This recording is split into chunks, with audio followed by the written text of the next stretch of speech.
የተከበርከው አሳላፊ እመቤቴ ዙላይካ ክፍሏ ድረስ ትፈልጋለች።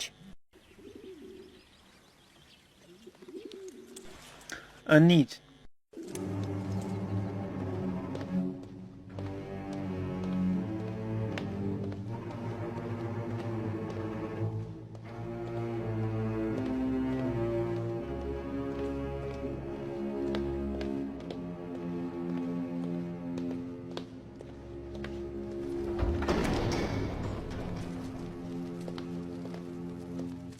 ረጅም እድሜ ለእመቤት ዙላይካ። ረጅም እድሜ ለተከበረው አሳላፊ። ዛሬም ፊቴን ማየት አልጀመርክም ማለት ነው? ዩዘርሲፍ ለሁለተኛ ጊዜ የፍላጎቴን ልገልጽልህ ነው የጠራኸው። የተለየ ምላሽ ስለሌለኝ ደጋግሞ መጠየቁ አስፈላጊ አይደለም።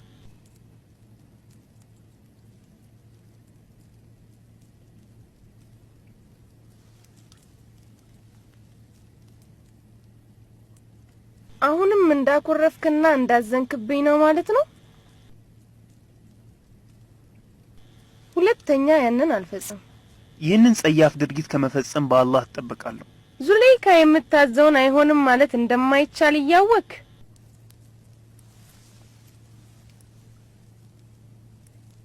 ሁልጊዜ መጠየቁ ሰልችቶኛል። ፍላጎቴን እንድትፈጽም አሁንም እጠይቅሃለሁ። አሳማሚ እሳት ውስጥ ልትከችኝ አሰብሽ?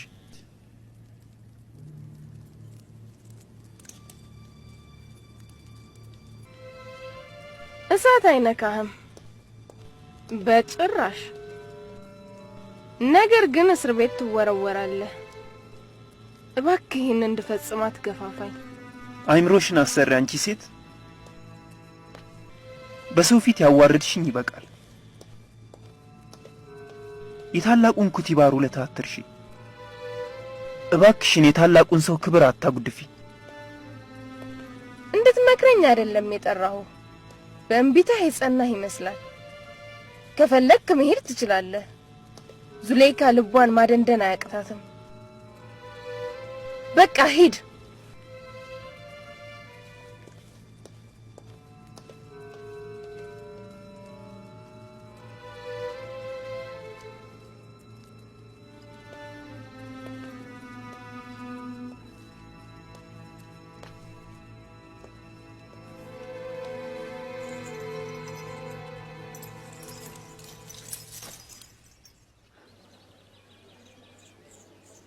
ከዚህ የተንጣለለ ቤተ መንግስት እስር ቤት ይሻለኛል። ተንኮላቸውን ስቋቋም በስቃይ ኖሬያለሁ። ክፉ ከሚወራብኝ ከዚህ ብርቅ ይሻለኛል። ራስህን ለፈለገችው ድርጊት የማትፈቅድ ከሆነ ለምን ለማምለጥ አትሞክርም? ለዚህ ደግሞ እኔ እረዳሃለሁ። ከሸሸሁማ ድርጊቱን እንደፈጸምኩኝ ለማውራት ምክንያት አገኘች ማለት ነው። ስለዚህ ወደ ንጉሱ ለምን አትሄድም? በትክክል እሱ ይረዳሃል። ንጉሱ ጋር ለምን የሚሳበው? አምላኬ ከንጉሱ የበለጠ ቻይና ተመልካች ነው። እሱ ያየኛል፣ ጭንቀቴንም ይረዳኛል። አለቃችን ኩቲባር ምን አለ? ነገሩን አላወቀውም እንዴ? እሱማ አውቋል። ማን ወንጀለኛ እንደሆነም ያውቃል። አንድ ነገር ማድረግ ይኖርብናል። ሊያስሩ ታስቧል። ጊዜው ሳይሄድ አንድ ነገር እናድርግ።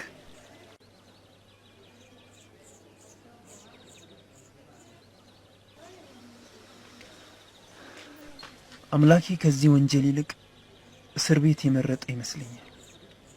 በትዕግስት የጌታዬን ውሳኔ እጠብቃለሁ። ሁሉንም አይነት ሙከራና ጥረት አደረኩ። ነገር ግን ልቡ ከድንጋይ የበለጠ ሻካራ ነው። ፍቅር የሚገባው አይነት ሰው አይደለም። ሲወዱት የማያውቅ አይነት ሰው ነው። ምን ላርግ?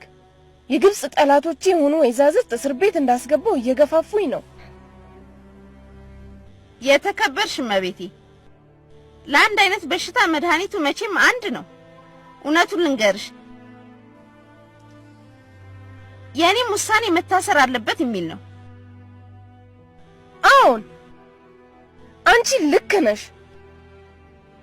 አሳስረዋለሁ። ከዙላይካ እስከ ዛሬ ያላየውን ጭካኔ ያያል።